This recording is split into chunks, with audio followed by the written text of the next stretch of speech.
जीवन माया व्यापक असते हे लक्षात राहू या बाबा परम पूजनीय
दुराचारी तो चांडाळ दुराचारी आहे तो चांडाळ. आता चांडाळ शब्दाचा शब्दशः अर्थ असा होतो ब्राह्मणेन शूद्रायामुत्पादितः चांडाळ.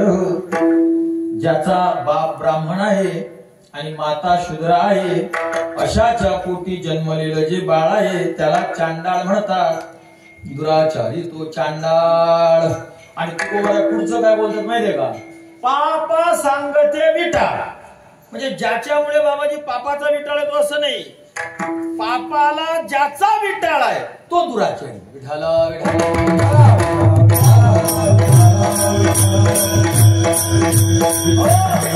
पापाला सुद्धा ज्याचा विटाळ आहे, पापी माणूस सुद्धा ज्याचा विटाळ मानतो असा जो तो दुर्जन. असे हे दोन, एक सज्जन सत्स्वरूप आचार विचार आणि दुसरा हा दुर्जन. आणि आज आमच्या जगद्गुरूंनी हे दुर्जन आणि सज्जन या दोघांवरही भगवंताचा काय असर झाला ते सांगितलं. तुम्हाला जो एकदम सगळं सांगितलं का नाही, पहिल्यांदा दुर्जनावर काय असर झाला ते सांगितलं. पहिलं कृष्ण गोकुळी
जन्मला दुष्टाचळकाप सुटला.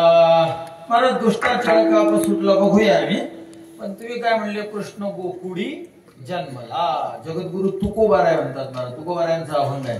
आणि तुकाराम महाराजांच्या पॅनलचे नामदेव महाराज म्हणतात याचा जन्म, म्हणजे त्यांनी नाव नाही घेतलं मथुरेचं, पण वर्णन असं केलं की आपल्याला वाटलं पाहिजे की हे सरळ कुठलं आहे, मथुरेचा आहे.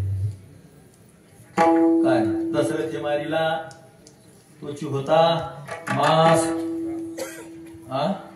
तिसरं चरण काय? रोहिणी नक्षत्र 2 प्रहर रात्र माया घाली अस्त्र रक्षपाला.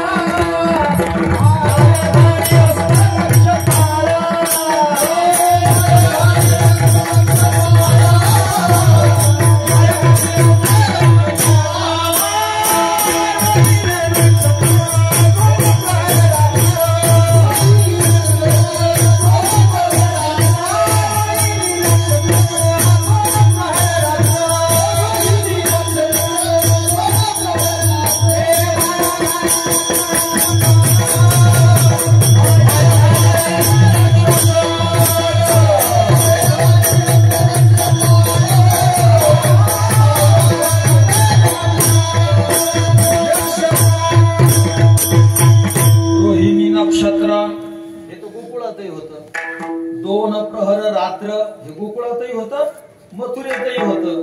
पण माया घाली अस्त्र रक्षपाळा. रक्षपाळाला मायेने आपल्या मायेत गोवलं. हे गोकुळात नव्हतं, हे फक्त कुठं होतं? मथुरेमध्ये होतं असं नामदेव महाराज म्हणतात. आणि त्याच पॅनलचे तुकाराम महाराजांनी आज बंड पुकारला. गोकुळी जन्मला कृष्ण गोकुळी जन्मला. तुकाराम महाराजांना मला असं वाटते मंत्रीपद भेटलेलं नसावं.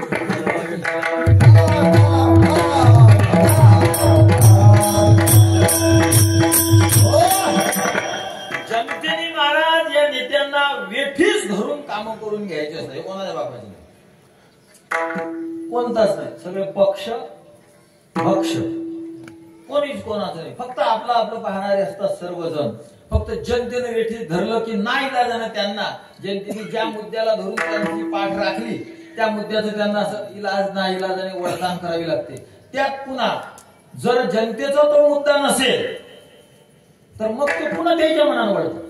काल एका मोठ्या नेत्याचं मी 3 सेकंदाचं वाक्य ऐकलं, 2 ते 3 सेकंदाचं. तुम्हाला मंत्रीपद भेटलं नाही बा, याविषयी तुम्ही वरिष्ठांकडे बोलले का काही? तर तो नेता म्हणते कोण वरिष्ठ? अरे जर तू तुझ्या बापाला ओळखून नाही राहिला तर कसं व्हायचं?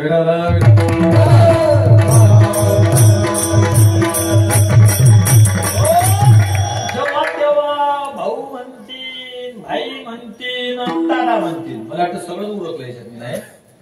भाऊ म्हणतील कोण, भाई म्हणतील कोण, दादा म्हणतील कोण, भाऊ म्हणतील देवा, भाई म्हणतील एकनाथ, दादा म्हणतील अजित.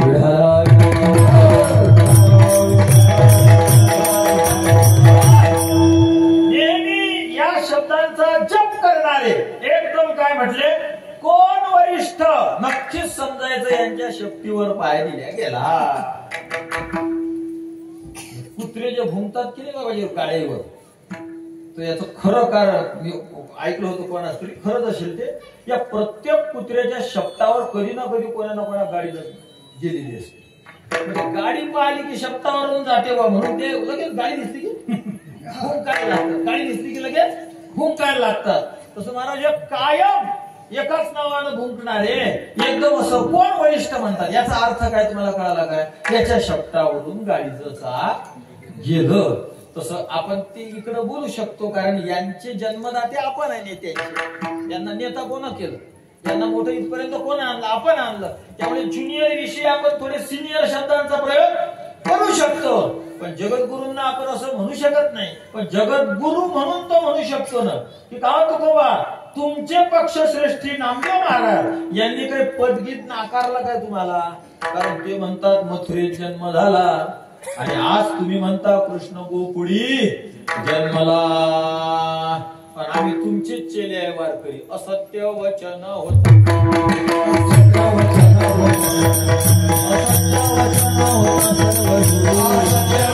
होत,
असत्य वचन होता सर्व जोडी जरी लग्न घडी परोपकार जाईल पतना याशी संदेह नाही. साक्ष आहे काही बोलीत असो आणि प्रमाण देतात तुकोबाराय. मग मुखे वदविले धर्मा अंगुष्ठ तो कर्मापाशी गेला कर्मासाठी गेला असत्य वचन होता सर्व जोडी जर तुमच्या मुखातून खोटा शब्द निघाला असत्य बोलल्या गेलं तुम्हाला सगळे पाप येऊन बसतात हा सत्याचा महिमा आहे आणि आज जे तुकोबार आहे आम्हाला सत्य शिकवतात आज तेच तुकोबार आहे त्यांच्याच वाङ्मयाच्या विरोधामध्ये आमच्याशी बोलतात सत्यव्रताची कथा आहे देवी भागवतामध्ये सत्यव्रत त्याचं नाव बोलतो गुणावरून त्याच्या तो खोटा बोलत नव्हता का तर त्याला काही कळतच नव्हतं खोटं खरं जे दिसायचं ते तो बोलायचा त्याला नावच पडलं सत्यव्रत इतकं त्याचं सत्याचं तप झालं महाराज फक्त खरं बोलणं काही जप नाही त्याला काही जेवायचा नियम नाही का गंध लावल्यावर जेवावं का काही प्रकार नाही फक्त खरा बोले आणि खरा बोलणं ही त्याची गुणवत्ता नव्हती तो याला होता पांढऱ्याला पांढरं म्हणायचं लाल म्हणणं हे त्याला कळतच नव्हतं जे दिसायचं ते बोलायचं एकदा एका पारध्यानं डुकराला बाण मारला घरधा ते बाणासहित डुक्कर पडत त्याच्या मठापुढून आश्रमापुढून त्या झोपडीपुढून गेलं आणि ते डुक्कर फक्त बाबाजी त्यानं पाहिलं आणि त्याच्या मुखातून शब्द निघला ऐ काय निघला ऐ सरस्वतीचा बीज मंत्र आहे ऐम मग त्यानं ऐम बी नाही म्हटलं फक्त काय म्हणला ऐ म्हणजे पूर्ण मंत्र ही उच्चारला नाही सरस्वती माता प्रसन्न झाली आणि प्रसन्न होऊन म्हणते वरम रही सत्य जपाचा महिमाच नाही येतो जप कुठं धडा केला त्याने केलेल्या जपाचा महिमा म्हणाल तर आता गंमत त्याचा अनुवाद करत करत 3-4 वेळेस तर आपणच बोलून गेलो फळ मिळाला आपल्याला त्याने अपुरा म्हटला ऐ सरस्वती माता प्रसन्न काय ते विद्या मिळाली मग तेवढा तो पारधी आला ज्यानं ते डुक्कर विंधलं होतं यानं ते पाहिलं होतं आणि तो पारधी विचारते अरे हो डुक्कर कुठे आहे म्हणता बरोबर त्या सत्यव्रताना म्हणजे बोलायला लागला त्याला वाटलं खरं सांगावं सत्याच्या नावाखाली तर डुक्कर मरते खोटं सांगावं तर खोटं बोलण्याचं पाप लागते त्यानं मधलाच मार्ग काढला तो सरस्वतीमुळे शक्य झाला या भृते तान पश्यती राजन ये येऊ पश्यतः तौन भृतः राजन जी जीभ बोलते तिनं डुक्कर पाहिलं नाही ज्या डोळ्यांनी डुक्कर पाहिलं त्या डोळ्यांना सांगता येत नाही महाराज पार्वतीला ढेले महात्मा आहे पाया लागलं चाललं गेलं तिथून कशाची शक्ती आहे ही एवढी फक्त सत्य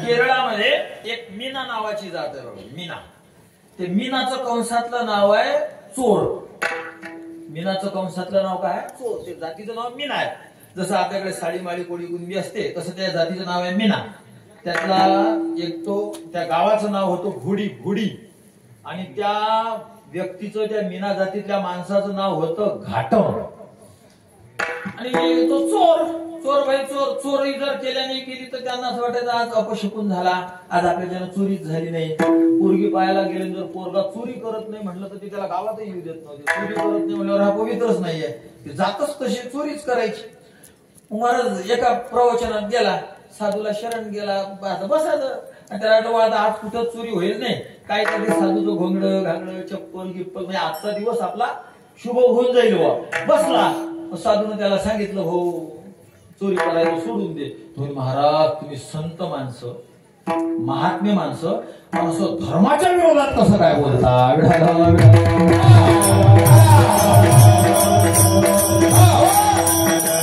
चोरी करणं हा त्याचा धर्म आणि जर एखाद्या कोणी सांगत असेल चोरी करू नको तर ते धर्माच्या विरोधात विधान झालं त्या साधूला कळला याला जर ब्रह्मज्ञान शिकवत राहा सांगत राहा तर याला काही मेळ येणार नाही किती याला अक्कल दे त्याला काय करणार आहे मग साधूने एक सांगितलं एक काम करत आहे कधी आरती दिसली की ओलांडायची नाही आरतीला जायचं काही अडचण नाही आणि दुसरा एक नियम खोटं कधीच बोलायचं नाही खरं बोलायचं तो बोलत होता तो भक्त नव्हतो तो प्रेमानं सेवा म्हणून चोरी करत होता ठीक आहे मी कधीच खोटं बोलणार नाही आणि संत सेवेला कधी नकार द्यायचा नाही झालं गेला 4-2 दिवसांनी ती साधूची मंडळी उठली 50-100 किलोमीटर चालली गेली आणि कधीतरी महिन्या 15 दिवसानं त्या साधून निरोप पाठवला. तो घाटम घोडी नावाच्या गावातला मीना जातीचा माणूस जर भेटला तर त्याला म्हणा तुला तुझ्या गुरुनं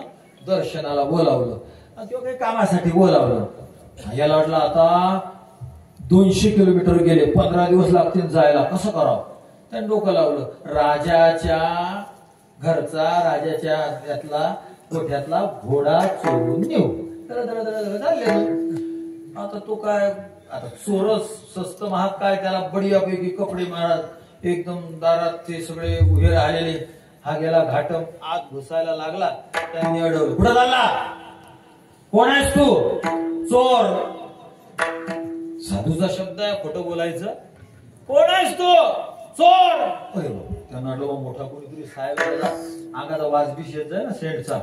नेमकी नवीन नियुक्ती आहे आपल्याला माहित नाही. आपण पार 3rd क्लासचे वर्कर हा 1st क्लासचा दिसतो. ते काही बोलले नाही. ठीक आहे. कशासाठी आला? चोरी करायला. कशाची चोरी करणार आहे साहेब तुम्ही? घोड्याची. ते पाया लागले कडेनं झाले भाऊबंद. त्या खरारा करण्याजवळ तिथं घोडी सोडायला लागला. हा काय करून राहिले? दिसून नाही राहिलं का? घोडा सोडून आलो. मग कुठं नेणार? चोरी करून चालवला. इतके कपडे सेंचा वास येऊन राहिला. हे काही तो कडेनं झाला. त्याच्याच देखत घोड्यावर बसला. 2-4 तिथल्या तिथं चक्रा मारल्या. हा चांगला आहे म्हणे मग नेतो. हा तो न्या साहेब पटला तुम्हाला तर टप टप टप टप टप टप टप टप टप टप गेला. 10-20-30-40 किलोमीटर. एका ठिकाणी एका मंदिरामध्ये आरती सुरू होती. आरती ज्ञान राजा महाराज ते आरती पाहायची. साधूचा नेम आरती सोडायची. उतरला घोड्यावर आणि आरतीकडे गेला. बाहेर घोडा गल्लीवर बांधून ठेवला. यांना कळालं हे धावत पडत चोर आहे कळालं ना. आल्यानंतर बघतात घोडा बाहेर आहे. घोड्याचे लक्षणच येच आहे.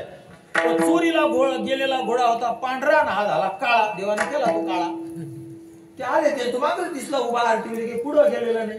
काय तू कोण? चोर. आता तर भेटलो आपण 4 तासाच्या आधी. मग तू काय घोडा चोरून आणला होता? कुठे आहे? तो बाहेर. आणि त्या घोड्याचं काय म्हणजे आमच्या चोपडीत ते याचा रंग पांढरा गेलाय. हा काळा कसा आहे ते नाही माहित बाबा. आपले घोड्यावर बसलो चांगला वाटला घेऊन आलो. रंगाकडे ध्यान नाही. ते लागले रडायला. भाऊ आता जर घोडा भेटला नाही तर नोकरी जाते यात काही विशेष नाही. आमचा जीव जाईल. चिंता करू नका. माझ्यासाठी तुमचा जीव नाही जाऊ देणार. चला मी येऊन राजाला सांगतो. आळान राजाला सांगतो. देवानं केलं शिन म्हणजे भाऊ हे पण खरंच चोरला होता. अर्थातच राजानं सत्कार केला. तो घोडा त्याला दान दिला. लाखो करोड धन दिलं. तो त्याच्या गुरुच्या दर्शनासाठी निघून गेला. सामान्य चोर एका घटनेमध्ये सत्य बोलला करोडोपती झाला. सत्यव्रत येडा एक वाक्य ऐ बोलला. सत्याच्या बळावर त्याला सरस्वतीची प्राप्ती झाली.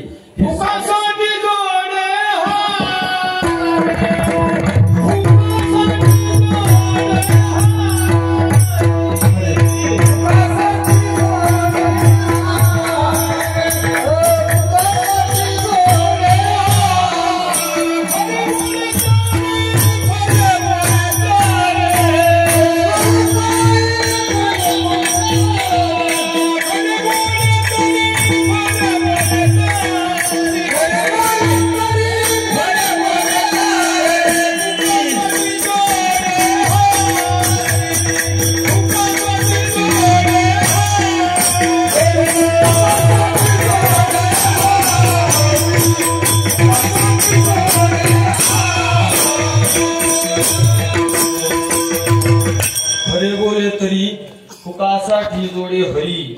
खरं बोलल्यानं सहज फुकट देव मिळतो. आणि आज तुकाराम महाराज खोटे बोलून राहिले. कृष्ण गोकुळी जन्मला. त्याला वाटलं हो या गावातले लोक अडाणी दिसतात आपण विद्वान लोक आहे इच्छा. कृष्णाचा जन्म मथुरेत झाला की कोकणात तुकाराम महाराज असे म्हटले. महाराज तर काही हजर नाही. कोणातरी विद्वानाला विचारू बा की तुकाराम महाराज असं कसं म्हटले. कृष्ण गोकुळी जन्मला. महाराज असा आहे जोपर्यंत जमते तोपर्यंत आपसातच निपटवायला पाहिजे. भांडण वाढवलं की ते निपटायच्या ऐवजी निपटवणारे निपटतात. तरी भांडणाचा मेळ लागत नसतो. हा अगदी अटल सिद्धांत आहे. शहाण्या माणसाने जर निपटा नुपटायच्या नादी लागलं रामकृष्ण हरी सगळ्यापेक्षा बाहेर. आपलं देवाचं नाव घेत राहायचं, समोर जसं येते तसं चालत राहायचं. महाराज पंडिताला विचारायला गेले. आता जास्त चौकशी केल्यानंतर पदरामध्ये काही बरोबर पडतच नसतं. आमचे गुरुवर्य वक्ते बाबा एक उदाहरण द्यायचे. एक माणूस म्हणे असा गंगेला चौकशी जास्त केली तर काय फजिता होते. आंघोळ करत होता, ब्राह्मण होता, जाणू असं केलं आणि आचमन केलं की प्रोशन केलं आणि त्या पाण्यामध्ये बाबाजी त्याच्या हाताचा शीत आला. तर भाताचं शीत कुठून आला शीत? जुने लोक सांगायचे हे दृष्टांत. भाताचं शीत ते थुंकाव त्याला ते हातात ठेव घेतला, तसा काय आला नाही. गंगेत आला, गंगेमध्ये नाला ओढा काही आलं तर तो गंगा होतो. काही विषय उरला होता का? माग पाण्यातून माग माग चालत गेला. तर एक माता माऊली भांडे घासताना दिसली त्याला. तिला जाऊन विचारतो, आय कुठली तू? मी अबोकडं गावातली आहे बाबा. इकडे कशा आली भांडे घासाल? ते गावात लागवड होते हे होते. लोकांनी दिले भांडे. माझा पती गेला म्हणजे डफडं वाजवायला. तो तिकडे गेलेला आहे. डफडं कळतं तुम्हाला? डफडं वाजवायला गेलेला आहे. मला या लोकांनी तुम्ही गावातच भांडे घासत होती म्हणे, पण काय करू म्हणे, आज मला देह धर्म येऊन 3रा दिवस चालू आहे. डफडं वाजवणाऱ्याची पुन्हा दिवस कितवा चालू आहे? 3रा. अगं मग 3रा दिवस सुद्धा गंगेत आली माहिती तिकडे थांबावं लागत होतं. तिकडे थांबते असते हो मी, पण मग ते आता सुटकातलं सगळं तेरव्याचं म्हणजे सुटकातलं अन्न. बाईला 3रा दिवस चालू, बाईचा डफडं वाजवायला गेलेला. पण आता हा शुद्ध ब्राह्मण, ऋग्वेदी ब्राह्मण, याच्या तोंडात भाताचं शीत गेलं. चौकशी केल्यावर संकट टळलं की वाढलं? वाढलं. तसं विद्वानाकडे गेल्यानंतर साध्या डॉक्टरकडे गेलं तर 2 गोळ्या, 1 इंजेक्शन, जा घरी जय. आणि मोठ्या डॉक्टरकडे गेले की रक्त तपासा, लघवी तपासा, एक्सरे काढा, हे काढा ते काढा. पंडिताला विचारलं, महाराज तू भगवंताचा जन्म गोकुळात झाला की मथुरेत झाला? तो विद्वान म्हणल्या, कृष्णाचा जन्मच कसा काय झाला? मथुरेतून गोकुळात जगात गेलं उडत कुठं? अजा परमात्मा जे आहे ठाईसाची काळा, अनादि बहुकाळा, म्हणून वेदाचाळा लावी लागे बाई. कृष्णाचा जन्मच नाही, गोकुळात मथुरा दुसरा प्रश्न आहे.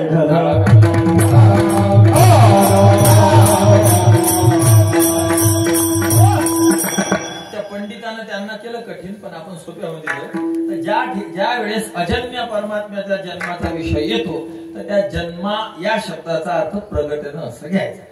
मोठा माणूस जन्मत नाही पण प्रगटतो. अयोनी संभव प्रगटला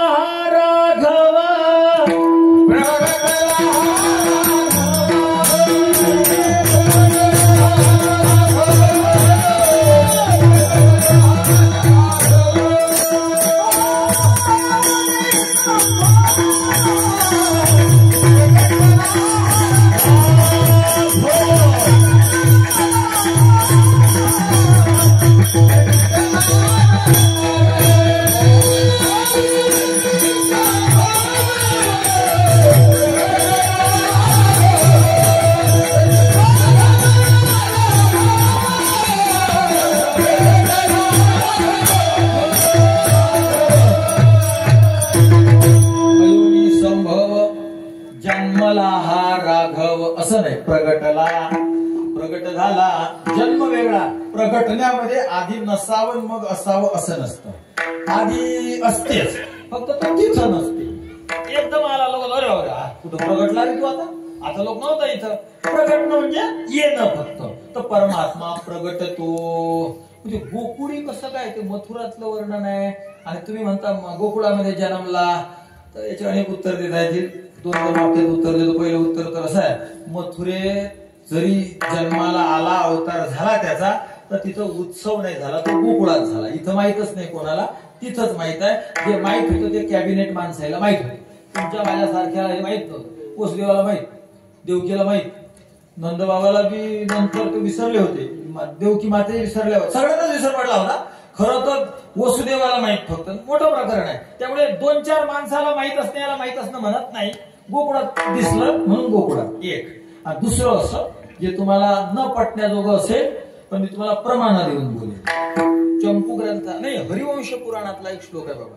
गर्भकाले तू संपूर्णे अष्टमे मासी ते स्त्रियो यशोदाच देवकीच सुषुवा ते समं तदा. असंपूर्ण काले म्हणजे 9 महिने पूर्ण झाले नाही. दोन्ही मावल्या गर्भवती होत्या. यशोदाच देवकीच सुषुवा ती लीट लकार आहे. त्या प्रसवत्या झाल्या आणि समं तदा एका वेळेस त्यांनी बाळांना जन्म दिला. मग कसा कसा दिला? एकीने दोघांना दिला आणि एकीने एकाला दिला. यशोदेने एक मुलगी आणि एक मुलगा दोघांना जन्म दिला आणि देवकीने एका कृष्णाला एकाच मुलाला जन्म दिला. वसुदेवानं तो उचलला आणि गोकुळामध्ये आला. हे पुराणातलं सांगतोय आम्ही, फक्त तुम्ही ऐकलेलं नसते.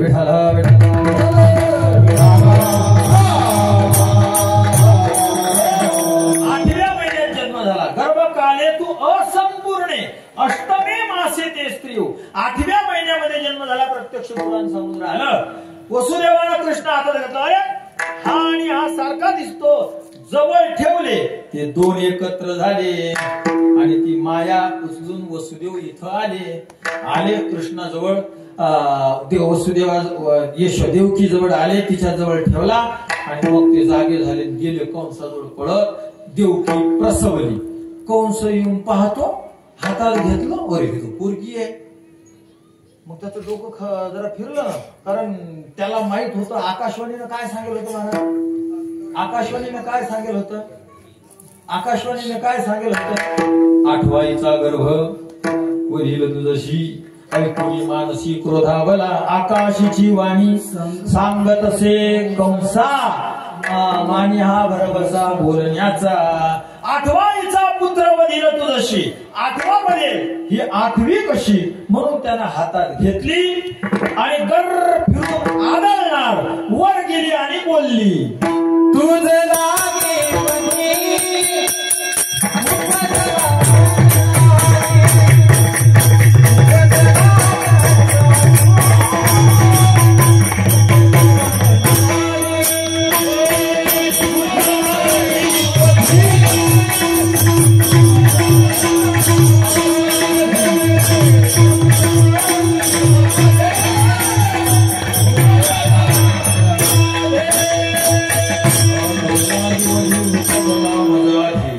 लागे तुला मारणारा माझ्या आधी जन्मलेला आहे. आता हे ऐकलं कंसानं आणि याला जो झाला तो काप. कृष्ण गोकुळी जन्मला दुष्टा नाही म्हणायचं, फक्त काप. कापर सुटलं महाराज आणि मग चळ सुटला त्याला. चळ शब्दाचा अर्थ ती क्रिया. आता चळकापचा अर्थ आपण एकखट्ट्या सगळा एकच घेतो की चळकाप म्हणजे थरथर कापणं. पण जर केला आणि संत वाङ्मयामध्ये वेदाचा अर्थ लावणाऱ्याची सुद्धा जिरते, तर तुमच्या माझ्यासारख्याला काय केव्हाय? तो गोवाळ्यांचे वचन आहे. दुष्टा चळकाप. चळ शब्दाचा अर्थ होती बाबाजी क्रिया, कर्म, आणि काप शब्दाचा अर्थ कापर. ते ऐकलं ना कृष्णाचा जन्म झाला की ह्या कापला. मग कापल्यावर तो गपचूप बसणारा दुर्जन थोडी होता. तो चळ, तो चलायमान झाला. इडा उचलायचा. पुतनीने उचलला. पुतना पुतनाम पवित्रम नानाम नास्ती ती पुतना. ती पवित्र नाही ती पुतना. अजून दुसरा अर्थ पुतान्नयती ती पुतना. जी चांगल्यांनाच नेते असं नाही. पुतांनाम पवित्रान. पुत म्हणजे पवित्र, आणि पवित्रांना सुद्धा जे त्रास देते नयती सा पुतना. पुतांनाम पवित्रान नयती ती पुतना. अशी ही पुतना आली आणि भगवान श्रीकृष्णाला तिने स्तनपान करवलं, सगळ्यांना माहिती आहे. आणि महाराज जेव्हा प्राण आवळला गेला तेव्हा वर उडली आणि उडून जायला लागली. शास्त्रात वर्णन आहे 24 किलोमीटर ती उंच होती. तिची उंची किती? 2 योजन. 12 किलोमीटर तर 1 योजन. 12 गुणिले 2, 12 दुने 24 किलोमीटर. 24 किलोमीटर उंच महाराज. तसं नवाला घरही लय मोठं होतं. हरिसुरी नाही, ऐश्वर्य कादंबिनी नावाचा एक ग्रंथ आहे. त्या ग्रंथात वर्णन येते भगवान श्रीकृष्णाचं त्या काळात घर 8 मजली होतं. किती मजली? 8. आज अजून खेड्यापाड्याने एवढं परमिशन मिळत नाही. त्या काळात 8 मजली घर. 7 गोशाळा होत्या भगवान श्रीकृष्णानंद बाबाच्या. 8 मजली घर. पण तिथं उभी राहिली तिथे 8 मजली घर तिच्या घोट्या लोक येईना. 24 किलोमीटर उंचीची पुतना उडून उडायला लागली, भरधाव जायला लागली. आणि भगवान श्रीकृष्णाने जेव्हा ती म्हणायची मुंचमाम मुंचमाम मुंचमाम मुंचमाम, भगवंताला जेव्हा सोड मला म्हणू लागली तेव्हा भगवंत म्हणायला लागले माय मी कधी धरतच नाही. आणि धरलं तर असा इकडं तिकडं सोडत नाही. त्याला पंचतत्वाच्या पलीकडे, मायेच्या पलीकडे, 3 गुणाच्या पलीकडे नेऊन सोडतो. एक शेवटचा झटका मारला आणि आई साहेबाचं संपूर्ण रक्तप्राशन केलं. शास्त्रात वर्णन येते आजच्या गणितानुसार 6 क्विंटल हलाहल नावाचं विष, काळकूट नावाचं विष त्या पुतणीच्या स्तनामध्ये होतं. 6 क्विंटल वास घेतला की माणूस मरे. पण ते 6 क्विंटल आमच्या या पठ्ठ्याने पिऊन टाकलं महाराज. आणि पुतना मिली. तिथं जाऊन पाहतात तर कृष्ण, जुने लोक खूप वर्णन करायचे, आमच्या आबा सांगायचे तो तिच्या स्तनावर बसलेला. आता 23 किलोमीटर उंची म्हणल्यावर 1.5 किलोमीटर तर उंच अशी पडल्यानंतर आडवी उंची असेल ना तिची. शिड्या लावू लावू शिड्या लावू लावू वर चढले. आता माया ती ओरिजिनल रूप होतं तिचं, तिला बारीक कोण करणार आहे. वर गेले, कृष्णाला खाली आणलं, तिला जाळलं, तिचे 60 तुकडे केले. षष्टी प्रविभागम पुर्यात 60 तुकडे पुतळेचे केले, जाळलं. आणि जेव्हा तिच्या शरीरावर आग पोहोचली, जेव्हा भग भग भग भग भग भग धूर निघायला लागला, सगळ्या महाराज 100-200 किलोमीटर मध्ये सुगंध दरवळला. त्या पुतणेला याने मुक्त केलं. कृष्णाचड आधीच सुटला. म्हणजे लय पाठवले महाराज. तो शक्तासूर पाठवला, अघासूर पाठवला, अनेक असुर पाठवले. पण महाराज काही पण याचे काम करीत होता. भगवान श्रीकृष्णाच्या खोड्या, भगवंताचं हे असुर मर्दन क्रिया शास्त्र वर्णन करते. 12,000 राक्षसांना कृष्णाने मारलं, मुखी अवखी. त्याच्या मागचे असे लटांबर कुत्रे कात्रे नाही. मुख्य राक्षस किती मारले होते? 12,000 राक्षसांचा निपात केला. आणि महाराज तरी आई साहेबाला कळालं की ह्यो पठ्ठ्यातला आहे कसा आहे. मग शेवटी भगवंतानं असे गुन्हे केले की जे सगळ्यांना दिसू लागले. गवळून दिसायला लागले. महाराज ते शोधतच होते. सगळ्याच्या सगळ्या झाल्या हो याच्या दारी. अवघ्या मिळवणी गवळणी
पुढे यायला. दुसरी आली धावत.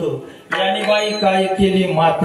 पतीची दाढी आणि पतीची दाढी माझी विनी दुईशी गाठ देऊन गाठ बाई कोणाशी सुटे ना. यशोदे बाळक जाताना कोठवरी सोसू धिंगाणा महाराज मेळ लागला. मग यशोदेला कळालं आणि यशोदेने ठरवलं आता याला आपण गावात ठेवायचं नाही. आता जोपर्यंत गोकुळातल्या गोपी बोलत नाही तोपर्यंत चळकाप सुटला. आणि सज्जनावर काय परिणाम झाला अभंगाचं दुसरं चरण. कृष्ण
वाघीण पाहिली की वाघीणच्या पिल्लाला चांगलं वाटतं, दुसऱ्याला खराब वाटतं, कंसाला खराब वाटलं. म्हणजे कृष्णाचे पिल्ल होते. आनंद करती घरोघर, अखंड ते आनंद गोकुळातले लोक करू लागले. कसा आनंद व्यक्त करू लागले? अभंगाचं तिसरं श्रवण कीर्ती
प्रेमे आनंदे नाचते सदा नाम वाचे गाती.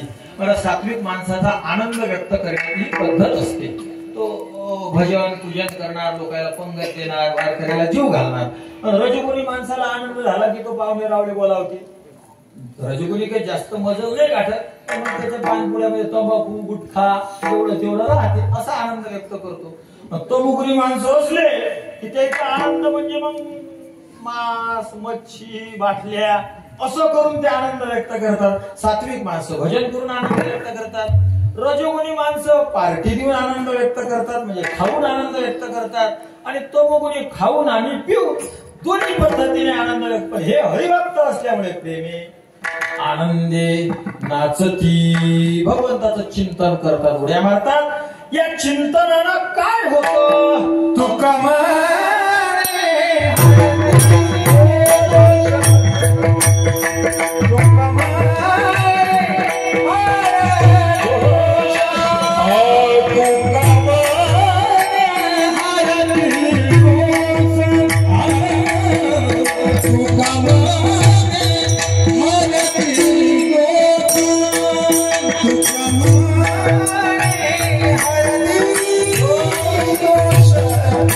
Thank you.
त्यांच्यातले दोष निघून जातात. कोणते कोणते दोषात मलविक्षेप आवरण निघून जाऊन तो मोक्षपदाला प्राप्त होतो.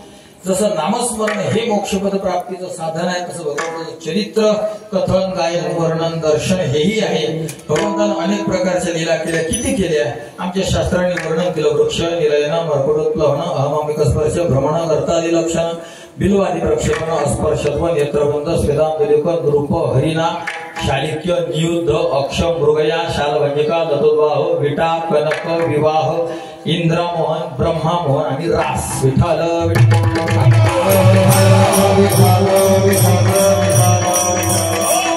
51 प्रकारच्या क्रीडा केल्या. त्या अनेक क्रीडेपैकी एक क्रीडा होती भगवंताची कंदुक म्हणजे बॅट बॉल क्रिकेट खेळायची. राजा महाराज हा पट्ट्या गडी रचायचा इकडे तिकडं. याचं गणित असं बॅट म्हणलं की लगेच जायचा उतरून म्हणजे बॅट घ्यायला. महाराज फिल्डिंग करतच नव्हता. सगळ्या पोरायला सांगायचं ए तू तिथं उभा राहा, ए तू तिथं उभा राहा, ए तू तिथं उभा राहा, ए तू तिथं उभा राहा म्हणजे फिल्डिंग कर. चेंडू धरायचे सांगतो सगळा, चेंडू धरायचे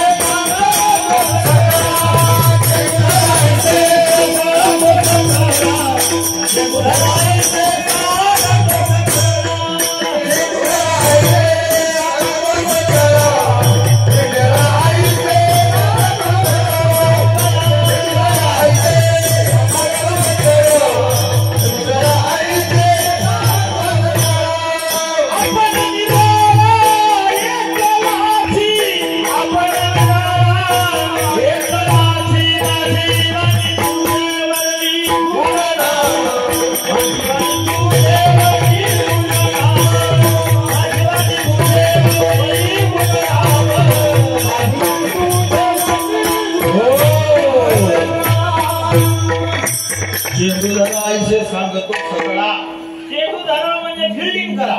सांगतो सगळा चेंडू धरा, चेंडू धरा, चेंडू धरा.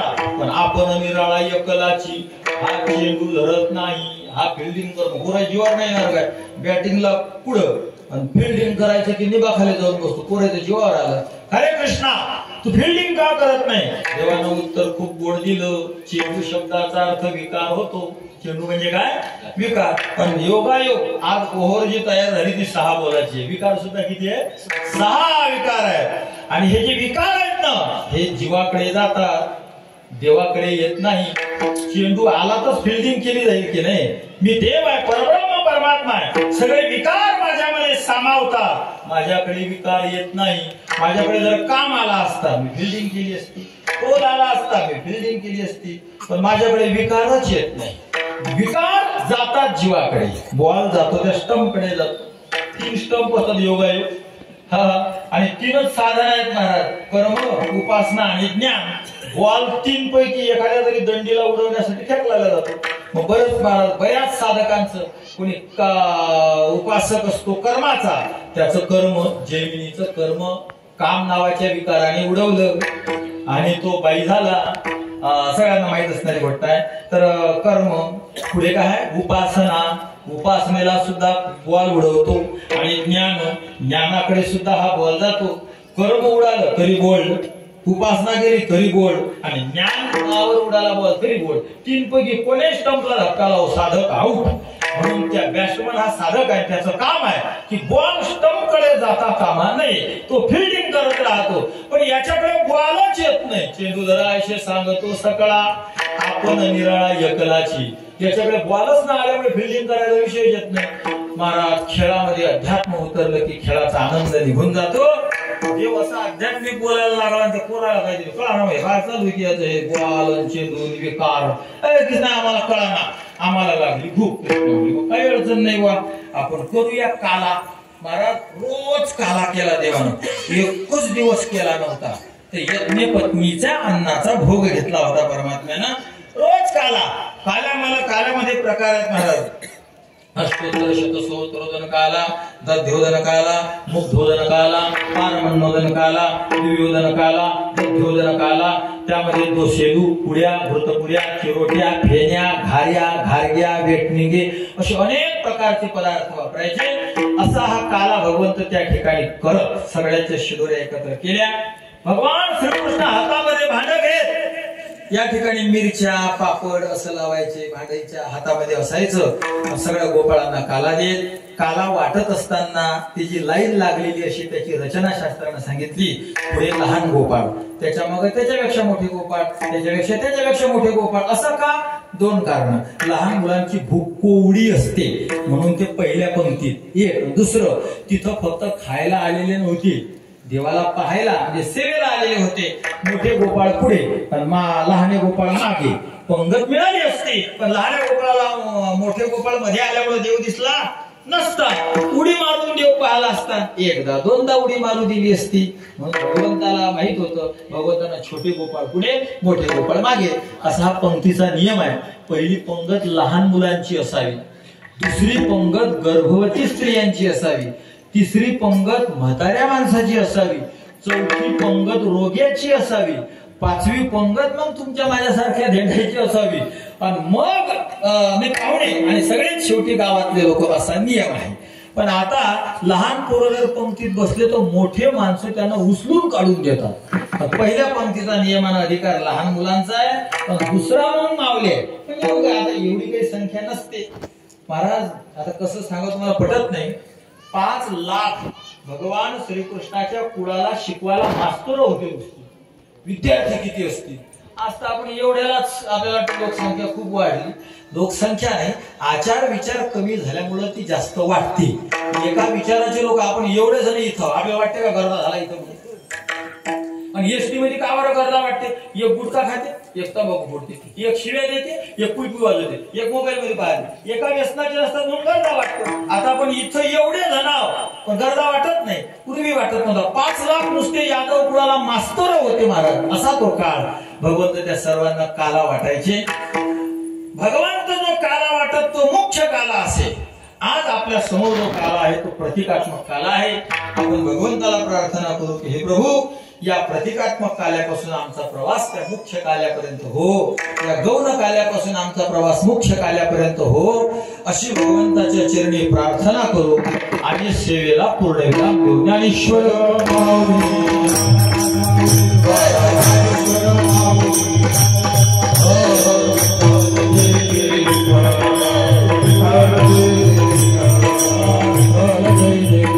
झाडे आमच्या आश्रमामध्ये अभ्यासासाठी असतो. चांगल्या पद्धतीनं तो अभ्यास करत आहे. म्हटलं गावकऱ्यांना की पुढल्या वर्षी त्याचंही कीर्तन ठेवला म्हणजे कळण. आम्ही नाही काय दिवे लावले आणि त्या नाही काय लावले.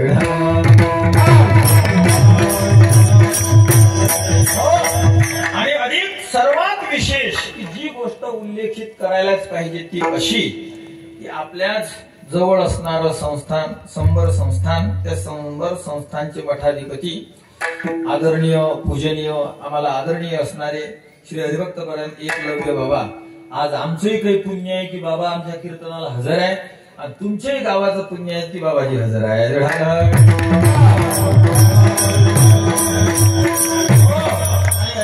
दुसरे संन्यासी महाराजांचा मला परिचय नाही, महाराजांचीही या ठिकाणी उपस्थिती आहे.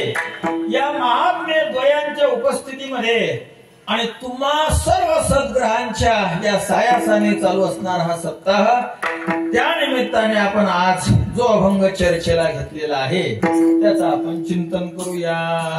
कारण आजचं असं आहे महाराज, एरवी कधी कसं काही चालत, पण आज जर गिळायचं म्हटलं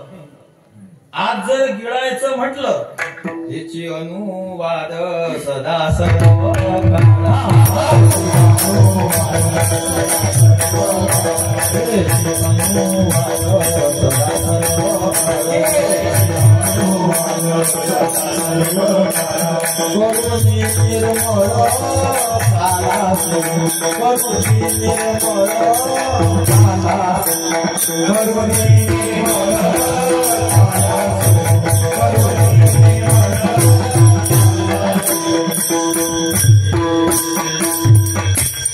अनुवाद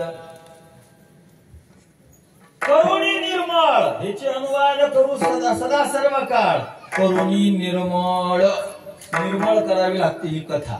निर्मळ शब्दाचा अर्थ स्वयंपाक झाला असेल काय हे म्हणत नाही. निर्मळ कसं होणार आहे, मग कथा कुठून आली मनामध्ये? स्वयंपाक झाला, टाळकरी कसं सार करायचं, कार्यकर्त्याच्या मनात लवकर निघावं लागल, टाइम झाला. टाळकरीचं असं असते 12 नवरी एक नावरी आहे, म्हणजे अनेक गावाला कार्यक्रमाला जायचं असते. कुठं यांना लवकर सार केला गेलं पाहिजे, यांना कुठं जीव घालायला पाहिजे हे जर मनात आलं आणि आमच्याही काही मनात आलं तर ते निर्मळ कथा झाली नाही. त्याची अनुवाद सदा सर्व काळ. करुणी निर्मळ काला सेवू, काला जर सेवायचा असेल तर निर्मळ पहिल्यांदा कथा करावी लागते. मग निर्मळ कथेने निर्मळ काला मिळतो. जर कथा समळ असेल तर काला समळ असेल.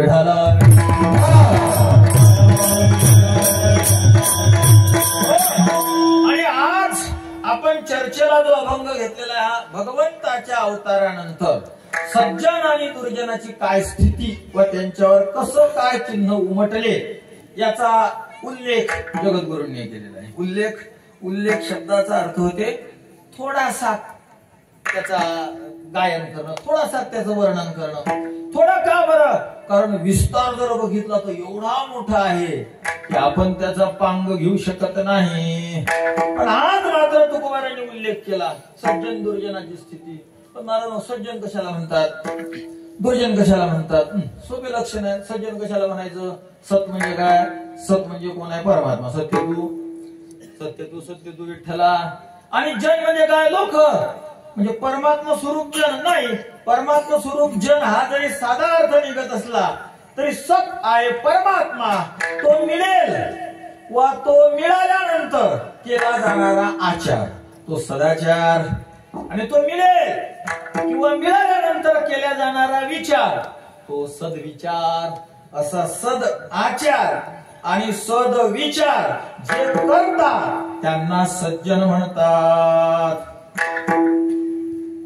ते माझे सोयरे सज्जन.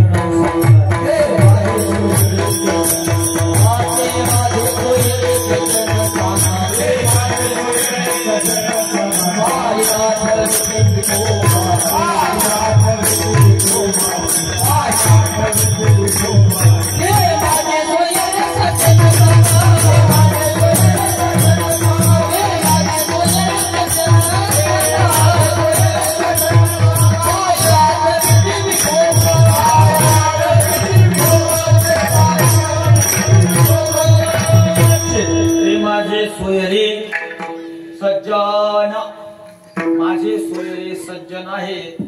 सज्जन कोण आहे? पाय आठविती विठोबाचे.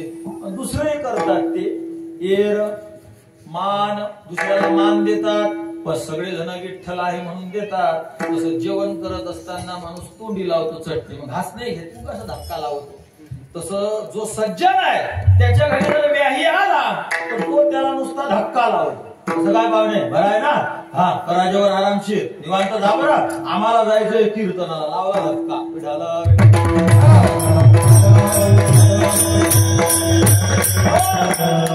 कीर्तनाला नाही आले, पाहुणा आला होता म्हणून नाही आले. दुर्जन. पाहुणा आला म्हणून कीर्तनात जो येत नाही तो कोण झाला? दुर्जन. पण जो पाया आठविती विठोबाचे आणि विठ्ठलाचं स्मरण करतो तो सज्जन, त्याला सज्जन म्हणावं.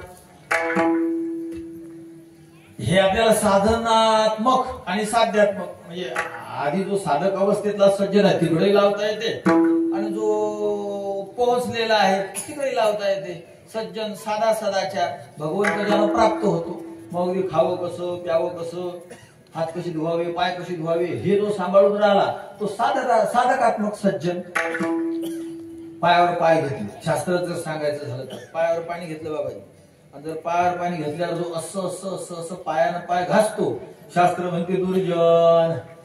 नपादेन पादं क्षालयेत, पायाने पाय धुवू नये. नपादेन पादं क्षालयेत, पायाने पाय धुवू नये. सज्जन सत आचार, शास्त्राने सांगितलेला आचार. एखाद्यानं लिखाण करायला सुरुवात केली आणि परमात्म्याचा उल्लेख न करता, शास्त्र तर असं आहे काहीही लिहत असताना श्री या शब्दाने करावी. पण आमचे भगवान श्रीकृष्ण गोपिकांना पत्र लिहायचे तर चंपूकार उत्तर देतात. भगवंत लिहायचे अवदसा प्रसन्न, त्यातही भगवंताचा विरोध असो. असो आपण बघूया पुढे. तर लिहित असताना श्री न लिहिता सुरुवात केली. दुर्जन. ते माझे असे जे सज्जन आहेत आणि ज्यांना देव मिळाला मग ते सज्जन. मग ते काय खातो आम्ही, कासया संगाती, कशी वागू शकतात, काही वागू शकतात, त्यांना कोणताही शास्त्राचा नियम नसतो.